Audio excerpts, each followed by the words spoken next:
अमूल्य पथ। Precious pathways. Bharat के प्रसिद्ध शहर उज्जैन में शिप्रा नदी के किनारे एक गुफा श्रृंखला बनी हुई है।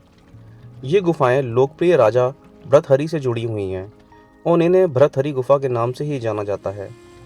साथ ही ये उज्जैन के प्रमुख आकर्षणों में से एक है। इन गुफाओं को करीब 2000 साल पहले राजा विक्रमादित्य के भाई राजा भर्तहरि ने बनवाया था। ये गुफाएं भारतीय शैल कार्तिक वास्तुकला का एक बेहतरीन उदाहरण भी हैं। गुफा के अंदर जाने का रास्ता काफ़ी छोटा है। गुफा के अंत में राजा भर्तहरि की प्रतिमा है। गुफा में भर्तहरि की प्रतिमा के सामने एक धुनी भी है जिसकी राख हमेशा गर्म रहती है। ऐसा भी कहा जाता है कि इस गुफा में मौजूद अलग अलग रास्ते चारों धामों की ओर ले जाते हैं। उज्जैन के महाराजा भर्तहरि के सन्यासी बनने को लेकर कई कथाएं प्रचलित हैं। ये सभी कहानियाँ उनकी पत्नी पिंगला के इर्द गिर्द घूमती है। जानिए आखिर क्यों राजा भर्तहरि बने सन्यासी।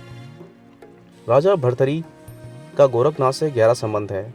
इसी के साथ योगी जी इस गुफा के प्रबंधक भी हैं। ऐसे में हर कोई जानना चाहता है कि आखिर भर्तहरि गुफा में ऐसा क्या खास है। बता दें, बाबा गोरखनाथ के कारण ही राजा भर्तहरि ने अपना राजपाट छोड़कर संन्यास ले लिया था और योगी बनकर अपना जीवन यापन किया था। इसके साथ ही उज्जैन में स्थित इस गुफा में भर्तहरि ने कठोर तपस्या की थी। आइए जानते हैं भर्तहरि गुफा के बारे में रोचक बातें। उज्जैन के महाराजा भर्तहरि के सन्यासी बनने के पीछे कई तरह की कहानियां मौजूद हैं। एक कथा के अनुसार उज्जैन में एक राजा थे, महाराजा गंधर्व सेन, और उनकी 2 पत्नियां थीं। एक पत्नी से उन्हें विक्रमादित्य और दूसरी पत्नी से उन्हें भर्तहरि पुत्र के रूप में प्राप्त हुए थे। गंधर्व सेन के बाद उज्जैन का राजपाट राजा भर्तहरि को मिला क्योंकि वे बड़े थे।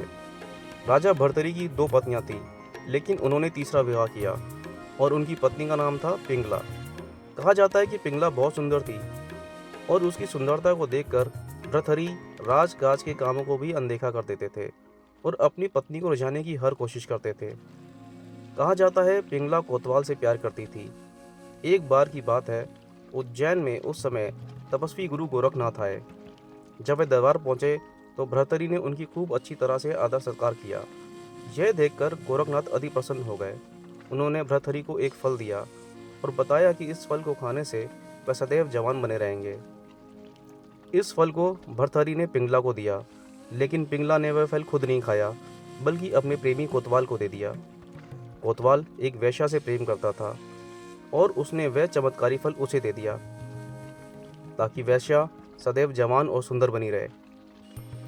ऐसे में वेश्या ने फल लेने के बाद सोचा कि अगर ये फल खा लेगी तो हमेशा जवान और सुंदर रहेगी। ऐसे में उसे ये गंदा काम हमेशा करना होगा। यह सोचकर कि फल की सबसे ज़्यादा ज़रूरत राजा भर्तहरि को है, जिससे वह हमेशा जवान और सुंदर बने रहे और अपनी प्रजा का हमेशा ख्याल रखें। यह सोचकर वेश्या ने चमत्कारी फल राजा को दे दिया। जैसे ही राजा भर्तहरि ने उस फल को देखा, वे अचंभित हो गए। तब राजा ने वेश्या से पूछा कि यह फल उसे कहाँ से प्राप्त हुआ। वेश्या ने बताया कि यह फल उसे कोतवाल ने दिया है। भर्तहरि ने कोतवाल को बुलवा लिया। कोतवाल ने बताया कि यह फल उसे रानी पिंगला ने दिया है। इसके बाद राजा को पूरी सच्चाई के बारे में पता चल गया। वह समझ गए कि उनकी तीसरी पत्नी पिंगला उन्हें धोखा दे रही थी।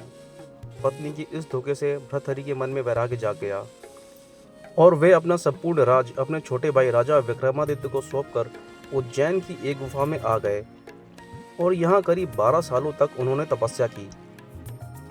राजा भर्तहरि की 12 वर्षों की कठोर तपस्या को देखकर देवराज इंद्र भी भयभीत हो गए। इंद्र ने सोचा भर्तहरि वरदान पाकर स्वर्ग पर आक्रमण करेंगे। इस कारण उन्होंने तपस्या भंग करने के लिए भर्तहरि पर एक विशाल पत्थर गिरा दिया। तपस्या में बैठे भर्तहरि ने उस पत्थर को एक हाथ से रोक लिया और तपस्या में बैठे रहे। इसी कारण गुफा में भर्तहरि के पंजे के निशान आज भी मौजूद हैं, जो उनकी प्रतिमा के ऊपर वाले पत्थर पर दिखाई देते हैं। गुफा के अंदर जाने का रास्ता काफ़ी छोटा है। गुफा की शुरुआत में ही एक छोटी सी गुफा है। ये गोपीचंद की मानी जाती है, जो राजा भर्तहरि का भतीजा था। इसके साथ ही गुफा के अंत में राजा भर्तहरि की प्रतिमा है। इसके अलावा इस गुफा में एक और गुफा का रास्ता है। इसके बारे में कहा जाता है कि यहाँ से चारों धामों का रास्ता है। गुफा में भरतरी प्रतिमा के सामने एक धुनी भी है जिसकी राख हमेशा गर्म ही रहती है।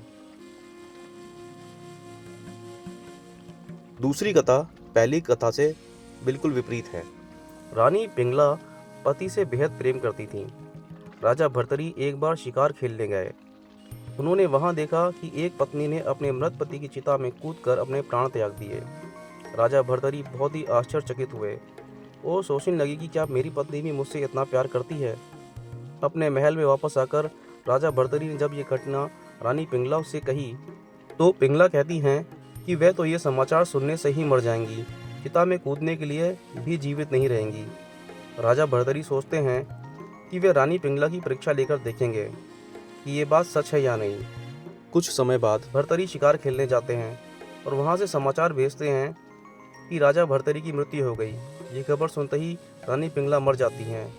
राजा भर्तरी बिल्कुल टूट जाते हैं, अपने आप को दोषी ठहराते हैं और विलाप करने लगते हैं।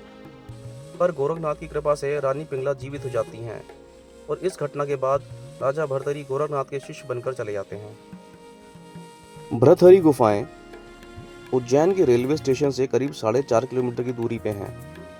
यहाँ तक कोई भी पब्लिक ट्रांसपोर्ट नहीं आता है, इसलिए यहाँ आने के लिए आपको कोई ऑटो रिक्शा या प्राइवेट टैक्सी ही करनी पड़ेगी। यहाँ पार्किंग के कोई चार्जेस नहीं है, एंट्री की कोई फीस नहीं है। यहाँ एक गौशाला भी है, आप अपनी इच्छा अनुसार गौ सेवा के लिए दान भी कर सकते हैं।